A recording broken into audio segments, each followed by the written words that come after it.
Alrighty, guys, and welcome back to the Basketball Fix podcast. Now, on today's episode, we're continuing on with our NBL free agency chats, and it's a bit more of a Illawarra Hawks themed episode. And I thought, well, why not go and grab one of the boys from the Hawks Hangout, one of our podcasts here at the Basketball Fix, talking all things about the Illawarra Hawks. They started it last season.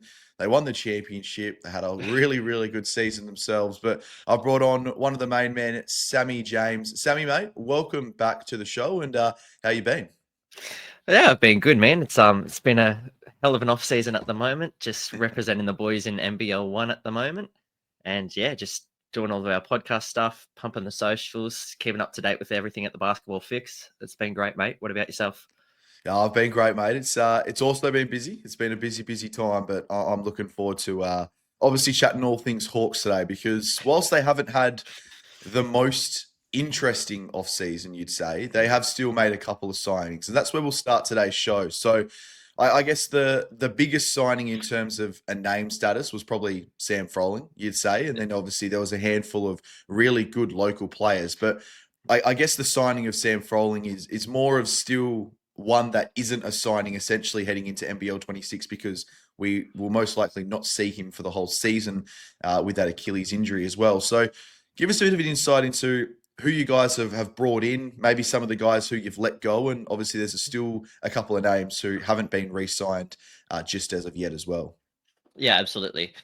Well, obviously, as you mentioned, Sam was the big one, re-signing for a 3-year deal. Obviously, that first season, he'll more than likely be sitting out with his Achilles injury.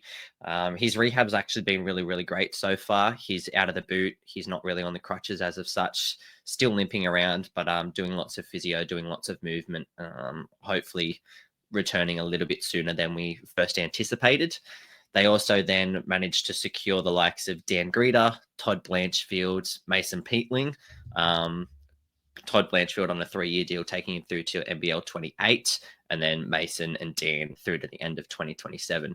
So they've kept that real core group around. Obviously, you've got Winey in there that signed earlier this season, Davo that signed earlier this season, Harvey that signed earlier this season.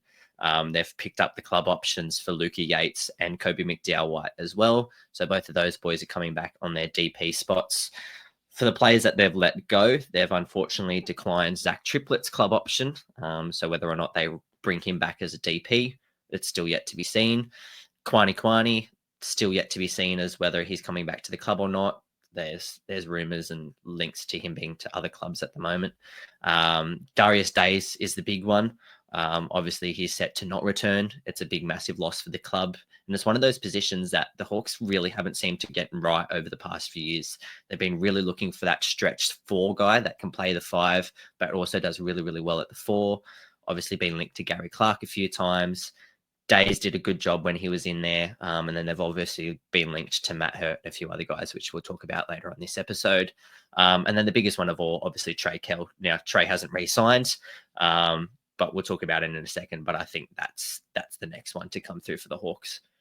Yeah, it's going to be an interesting off season, and these are the off seasons in which are really critical for clubs. And we've got a segment at the end of the show as well. But I just more want to state the preface of this is because when you win a championship, sometimes it is easier to demand a little bit more money from some of these clubs, especially the guys in which have been uber consistent and also at the peak of their games throughout that entire season as well. And this is where it's going to become interesting for the Hawks. But the thing that I love the most is they've pretty much established that full core of local talent back again. And when you look at it, obviously the names that you spoke about earlier in terms of the re-signing is great, but the core that you've already got locked away with Wani Swaka-Labulik, Tyler Harvey, and Davo Hickey, with obviously Kobe McDowell-White as well, it's a really strong core to build around, and then to bring those guys back as those are complement pieces is also super exciting as well. And, you know, a couple of those boys are playing some incredible basketball over there in the NBL 1 East competition. Obviously, Toddy Blanchfield's really wound back the clock, and Kobe's having a pretty good season as well. You're probably expecting a lot more things out of him coming forward as well. So who do you think, let's just say hypothetically, some of these players don't come back, and we're not going to speculate on names just yet because we'll talk about that a bit later on, but who do you think out of the core that's coming back can make the biggest impact for NBL 26? it's a two-sided coin. Obviously, you got the people in there that have played their role. They've played their role for, the last 5 years that they've been there, 4 years, 3 years, however long they've been there. I think the biggest one for me, and it's the biggest name that we've obviously talked about, is definitely going to be Davo Hickey. Now, the dude should have got MVP, finals MVP. We've had discussions about this on podcasts and socials and all the rest of it itself, but he'll be out with a vengeance. He got snubbed for six man of the year and then also finals MVP. He's absolutely having a tear at the moment with the Comets, and yeah, he'll be back.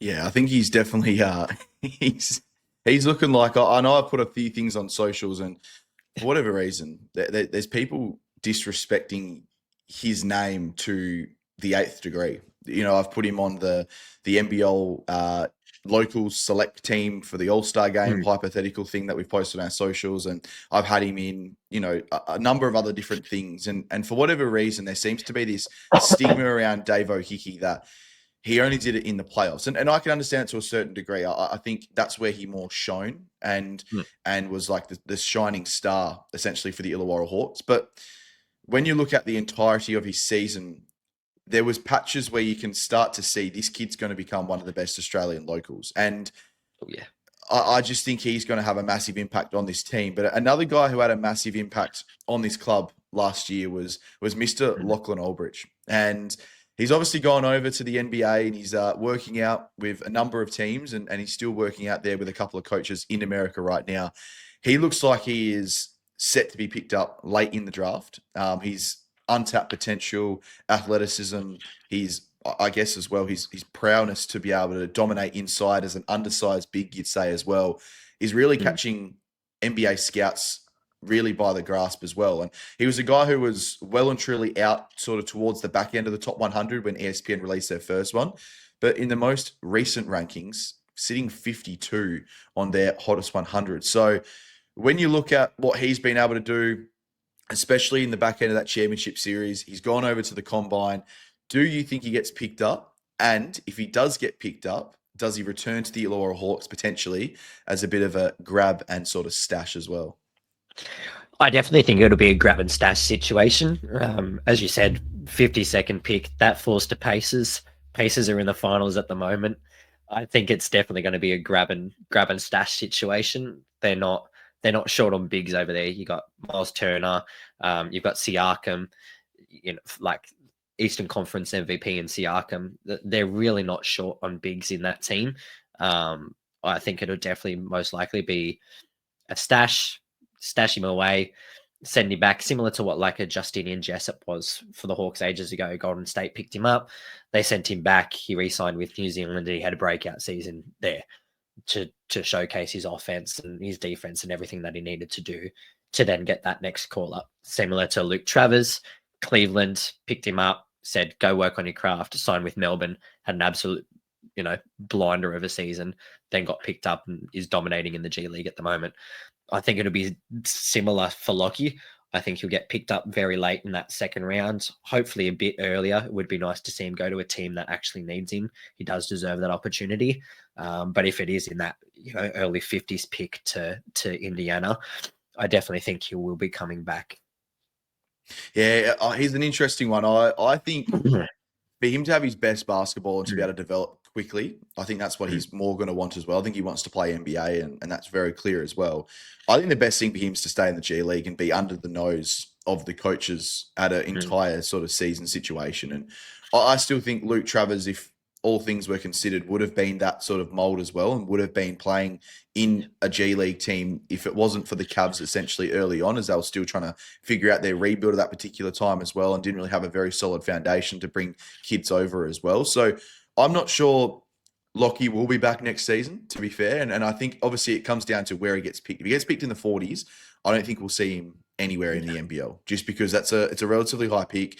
That's where you start to really develop those guys to the G League. They're your number one or two options in the G League, essentially, as it all goes on as well. So it's going to be super interesting. But the most exciting part for me when we are talking about it is the fact that there's another NBL talent who is young, who is firing, and is ready to go in the NBA. And it only just brings that class and that nature back and that sort of integrity back to the NBL when we go into a fresh season where we are starting to see obviously competition around the world for these young guns, whether it's college. They've just obviously announced recently that NIL can now be paid by the colleges individually. So that's going to draw a lot of these kids away, which we are already seeing in the NBL with a number of guys moving back to the college system as well, who aren't really getting minutes in the NBL as of yet. So there's so much to play out, obviously, with Lachlan Olbrich. And give me a prediction. What's a team that you think will draft him? I know he's ranked at the 52, and that's currently the Indiana Pacers pick. But if one team you think needs him in the NBA, who would that be and why?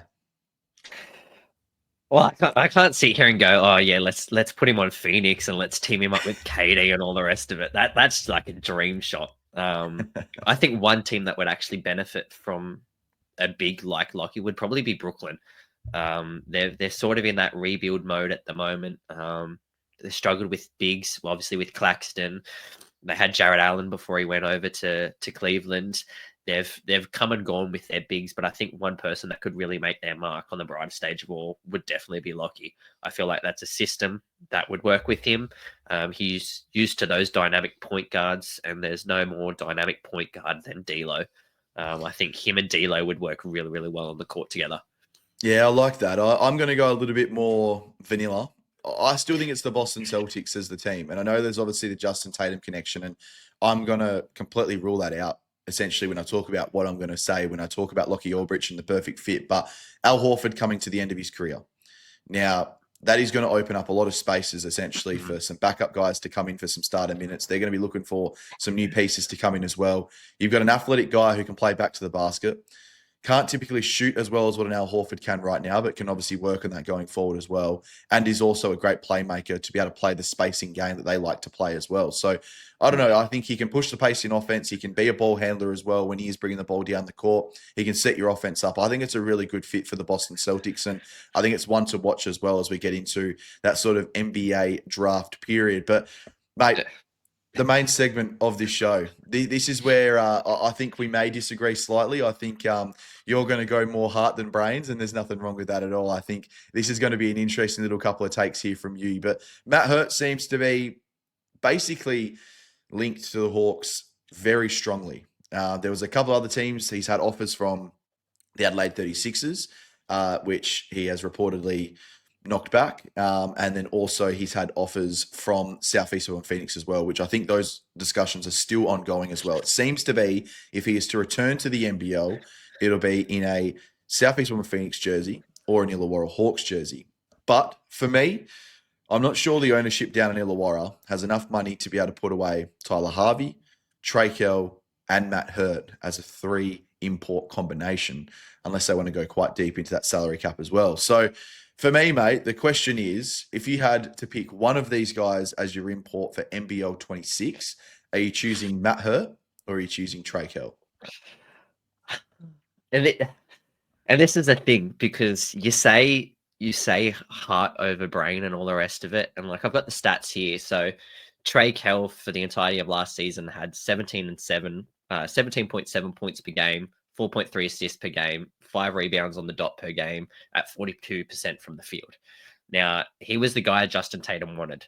As soon as Justin Tatum came in, got that team, handed the keys, all the rest of it, he was the guy that was like, no, that's my guy. That's who I'm going after. You even see it right at the end when they've won it all. He goes, 3 did what 3's going to always do. And like that was the epitome of why Justin wanted Trey in there. He fitted that system. He's that big, bulky point guard that Corey and I have spoken about a lot. He's an Illawarra player through and through. For Matt Hurt, obviously, he had 19.9 points per game. He had 1.2 assists per game, 6.8 rebounds per game at 55% from the field. He was that ultimate interior presence. Definitely something that the Hawks are going to need moving forward. Obviously, if Lachlan Olbrich goes, we've obviously got Sam Froling out. We've spoken to Luca Yates on our podcast. He's obviously fit, ready to go if he gets that call up. But the Hawks still need someone in the interim, to obviously take them to that next level. Matt Hurt can potentially be that guy.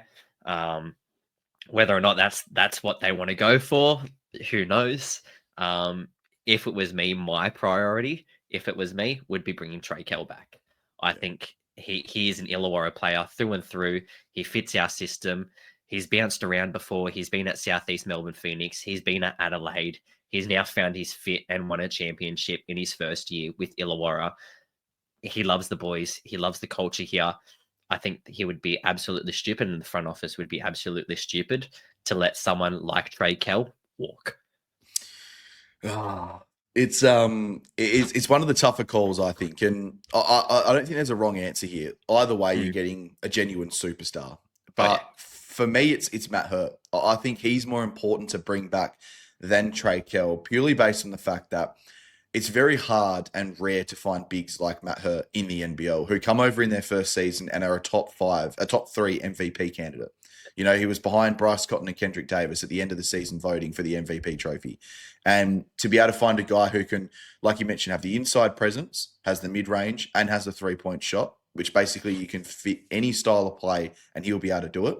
Also, the rebounding numbers dwindled at the end of the season, but that was more because he was playing alongside of a Jordan Hunter as well, who was playing the more center position as well. But when Matt Hurt was playing that 5-man, he was averaging around the 8.5 to 9 rebounds as well throughout the season. So he can obviously average close to that double-double, but you are getting a 20-point per game big man scorer, which is what every team in the league is trying to get right now, with obviously the way the modern game is played. And assist numbers are quite down, but at the same time as well, he's also a really good playmaker in the right system. So I think it's him. And, you know, Sam Froling being out is really going to hurt this club going forward, because there aren't too many guys that you can bring in into that position who are going to be relatively cheap. I know Harry Froling's been linked to the club for a number of months now, and there may be some deal that gets sorted out there, but potentially if it's only some sort of an injury replacement deal, I'm not sure he'll sign that when he could be getting some guaranteed year or two contracts at other clubs as well, which we are hearing around the league as well. So I'm not sure that you're going to get him once again as well. Even if you do get him, he's been playing NBL 1. He's had 2 years off. Is he ready for the next step as well? Another big question mark. So for me, it is Matt Hurt. And I think if you put him next to Tyler Harvey, potentially, depending on what other import you go and get, whether it's a 3-man or another guard to play with Harvey like last season, you've still got Dave O'Hickey, who can slide down to the point guard and be a natural point guard with the on-ball presence as well.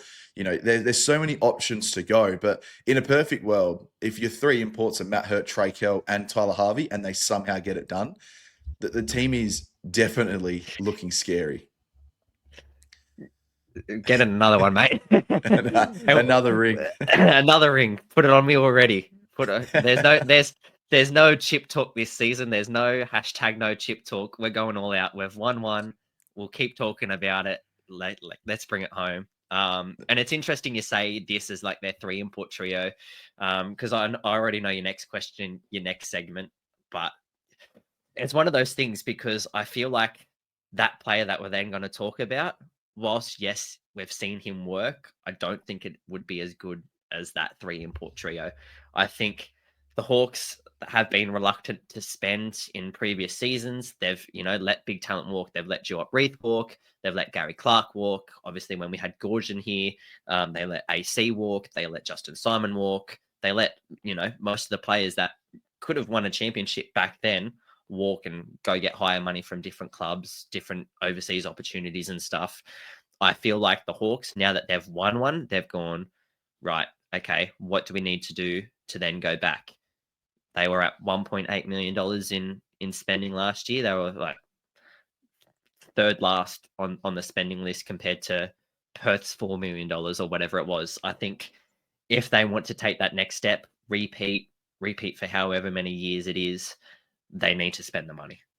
Yeah, definitely got to spend the money. Let's get into that next segment. Derek Walton Jr. has been linked to the Illawarra Hawks in what for me seems like the perfect little puzzle piece to the deal as well. I reckon you'd be able to get him for a little bit cheaper than you would for a Trey Kell at this stage of his career as well, who has not only had a great NBL season, Trey Kell I speak of right now, also went overseas as well after the season and had a really good stint over there in China, I do believe, off the top of my head, and is also playing some basketball still around the world at some stage as well. So again, Derek Walton Jr., when we look at him, I know there was the injury bug last season, and that obviously was a frustrating part for him, but he's a former NBL Grand Final MVP. He is a guy who's got that pedigree and championship experience. He's a guy who knows how to play with Mr. Matt Hurt, potentially if that deal goes down as well. And I think he's also a great guard to have alongside a Tyler Harvey to be able to control the offense and also take away a little bit of the spotlight as well when it does come down to Tyler Harvey having a great game and really getting closed out on defense. You've got a guy like Derek Walton Jr., who's a 3-level scorer. He can get to the basket, he's got the mid-range capabilities, and he's also a relatively good three-point shooter as well. So if it's a Derek Walton Jr. or a Derek Walton Jr. type of player, do you think that would be a good replacement for a Trey Kell if it does come down to those monetary values as well, with them maybe prioritizing a big over a guard at the moment? This is the thing. Like, you obviously look at their stats compared to each other, both sitting at 42% field goal average. Derek Walton obviously had his injury, but without his injury, you're looking at 3 rebounds per game, 5 assists per game, and 11.3 points per game. Now, it's obviously not quite as much as what Trey Kell was averaging, but you then got to realize Trey Kell was then not limiting Harvey's offense, but it was allowing Harvey to play a lot more off-ball offense. So while Harvey's numbers went down, it was still making clutch shots, making shots that he was then finding space open because they were worried, well, Trey's got the ball in his hands. We've got Harvey over here. We've got Olbrich and Frawling in the paint. What are we going to do? Someone then overlaps and, we were finding buckets. I think Derek Walton, Trey Kell, the type of player that they both are, is something that the Hawks will need. But as you said, going for that big kind of player is probably the priority. And it's probably more likely what the Hawks will do. I would love to see Matt Hurt in a jersey down here. I think he would be absolutely great, fit the system. Obviously, he's got that Duke connection with, Tatum, obviously. It's been one of those big sparked rumors that they're all talking about. But Derek Walton Jr., for me, he's always had blinder of games against the Hawks. He's always come in and he's always scored his best games every season against the Hawks. Obviously, as you said, won a grand final with Sydney Kings, was the finals MVP up there, is that championship pedigree player. But then you go, well, on the other end, Trey Kell, before his injury, was leading the MVP voting, was beating all of these players out there, went down with an injury, still came back, still made his way back into MVP conversations, won a championship. Yeah, it's yeah. It's the $1 million question essentially, because it's who do you bring in? And I didn't want to let you know this question I was going to ask you, but I wanted to see your immediate reactions on the camera and hear your immediate reactions as well. But Patty Mills has obviously been linked to the Illawarra Hawks as well. Now, I think it's a dead set load of shit. I just think it's a local company down there in Illawarra, obviously trying to make a little bit of coin and obviously just trying to get a little bit of attention to themselves and potentially obviously the league as well. What are the chances that Patty Mills is in an Illawarra Hawks jersey in NBL 26? I think it's slim to none, as you said. You and I, both as media persons and personnel in the media, we know what it's like. You post things just to get reactions from people and the comments and engagement up and all the rest of it. I definitely think it was one of those things where there hasn't been much going on. There's not much basketball going on down here besides the NBL 1 East. It was one of those things that as soon as the rumor came through, everyone was on it straight away. Oh my God, is he coming here? Would he come here? Oh my God, imagine if getting Patty Mills here, that would be ridiculous. Joe Ingles has left the NBA. Let's get Joe Ingles as well. It was absolutely ridiculous. I think for me, whilst Patty Mills is an absolute quality guy, quality player, he represents everything that Australian basketball is about. Obviously has won a bronze medal, at the Olympics on the biggest stage of them all. I don't think he's the right player for the Illawarra system. I think he would take too much away from the boys that have been here, that have put in the hard work year after year after year for the club. He would just come in, and I don't think it would be the dynamic change that the Hawks need. Yeah, it's definitely going to be a watch over the next couple of seasons. I don't think we'll see Paddy for a couple of years still, Yeah. with the birth of his first child coming up and his missus being born lives in California and is born in California as well. I just can't see her wanting to uproot her life to come back to Australia essentially as well, and she's going to want the support of her family as they have their first child together as well. So put a line through Paddy Mills to the Illawarra Hawks. Just wanted to get your reactions there as well, but that would definitely not be happening. But if it hypothetically does happen, it would be an amazing signing for the Oh yeah. NBL and obviously the Hawks as well. But let's get into this this last segment, I should say, right here. And Mission Impossible. One of the hardest things to do in the NBL is the repeating of championships, and we've seen a couple of them. The Perth Wildcats had 2 of them in 5 years. We saw obviously the Sydney Kings with in 2021, 2022, I should say, where they went back to back as well with their championships.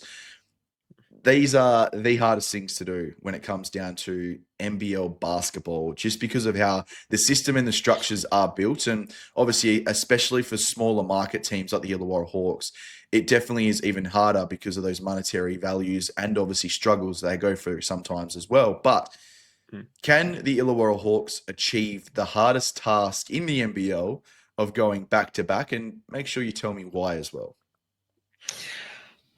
Coming from just a pure basketball, just from standpoint of view, as a coach, as a player, I think they can. There is no reason why they can't. They've got the man himself. They've got JT there. They have the coach. They've got him locked away until the end of the 2027 season. They've got their core, as we discussed, that have been there, that they have built the club around. They've got Frawling. Obviously, he won't be there this season until right at the end. It's probably why they'll prioritize that big man signing. But you put Matt Hurt in that system automatically, and automatically that's a plus for the club. You've got Tyler Harvey locked away. You've got Dave O'Hickey locked away. We obviously lost Hai Young Lee, so whether or not we go out and get another especially restricted player, who knows? But you've obviously got Wani Swaka Labulik in there. Dan Greedy can play the 3. You got Blanchfield and Peatling at the 4. Matt Hurt can play the 5. You got Luca Yates there. You've got enough depth on this team, and that's what we saw. We saw the depth and the defense of this team win it all. Yes, they were ranked 3rd. Yes, they had the high octane offense, but it was the depth of this team and the next man up mentality that when someone went out, that next person came in and knew it was their time. We saw it with Dave O'Hickey time after time. We saw it with Days time after time. We saw it with Olbrich in those last 2 games of the championship series when Sam went out. He stepped up. He knew it was his time. It's what the club and what this city is all about. I think for me, if they can secure the signing of Matt Hurt, and if they spend the money knowing that they want to go back to back, this city deserves to go back to back after everything that we've been through. They signed Trey Kell. I'm sorry, but I can't see anyone. I can't see anyone. I know Derek Ruckus put his bold championship predictions out there saying, yep, it'll be Illawarra and Sydney. It'll be freeway series, all the rest of it. Someone like a Sydney, they look great on paper. It's like the Bulldogs. It's like anyone that you see in the NRL. They've got this absolute super team. While it works on paper, I don't think having someone like a KD, a Dellavedova, a Xavier Cooks, 3 players that quite literally need the ball in their hands at all times is going to work. Same as Adelaide. And I know you love your man, Bryce Cotton, but that team, whilst it looks absolutely insane on paper, someone like a Montrez, a Bryce Cotton, a DJ Vasilovic, and a Flynn Cameron being on that team now as well, wanting more minutes. Those are 4 players that really like to have the ball in their hand and the offense goes through. It's difficult to compete with that. But for a team that actually doesn't care if the ball is in their hand, they're happy to find that open shot. You look at the assist numbers per game, you look at the offensive numbers per game. The Hawks led it all.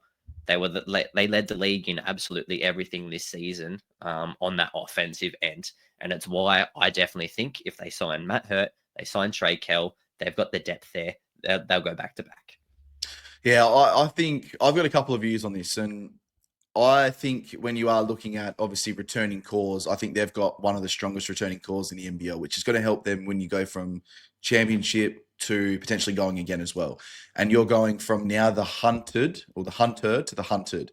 And that's a completely different sort of mantra that you've got to get involved with very quickly, because it's no longer okay, we're trying to knock off the champion or we're trying to knock off one of the top two teams every single night. It's every team is now coming to try and kill you in your own hometown, on the road, wherever they are. All they want to do is beat you guys. And teams play an extra level when they verse the champions because that's the measuring point at the start of the season.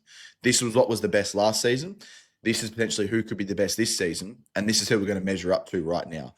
And for me, I still have you guys second as of right now. And again, this is still very early because we've still got signings to be made. We've got other teams who haven't even formed half of their squad, like the Cairns Taipans, for example, the Brisbane Bullets as well, in a very similar situation. The Breakers also haven't signed an import as of yet as well. So many questions around the league. This is why it's a way too early prediction, but it's a bit of fun. But for me, it is Sydney. For me, the championship favourite right now is Sydney. And you speak about those three guys needing the ball in their hands, but what people forget about when you've got three dynamic players who need the ball in their hands is if you make the pace of play fast enough, the ball just flies around and then you get so many touches from that as well. And I think that's what we're going to see from a Sydney Kings perspective. You're going to see Kendrick Davis and Matthew Dellavedova pushing the pace. You've got a guy like Xavier Cooks who loves to get out in transition. That's where he gets most of his buckets as well. They love to play a free-flowing offense. They've got plenty of guys on the bench to back that up as well with Bull Quall and Jalen Galloway, just to name a couple of those guys. So I love what they've done. They've got a very similar core to you guys in terms of they've brought back 80% of their roster already, and it was done within basically the first, second or third day in free agency, and then nothing since. So I don't know, mate. It's going to be, if one thing's for sure, it's going to be interesting to watch the two Sydney teams go at it all year long because those two teams are both going to have obviously the rivalry there. And also on top of that, are going to have some absolute superstar players as well. But, mate, Hawks Hangout Season 2 is coming very shortly, I'd imagine as well. Probably once all their signings are done and you guys can really break down the rosters and sort of get a bit more of an idea of who and what you guys are going to be in NBL 26. But have you got some exciting things on the radar? Where can we find you at the Hawks Hangout? Give us all the information and more. Of course. God, it's crazy down here at the moment, man. The city is still absolutely vibing. Obviously, I've got my Johnny Martin Basketball New South Wales top on at the moment. Yeah, we've got the country tournament down here at the moment. So Maitland, Bankstown, they're all down here. They're all playing their SJL and JPL finals out of the Snake Pit at the moment.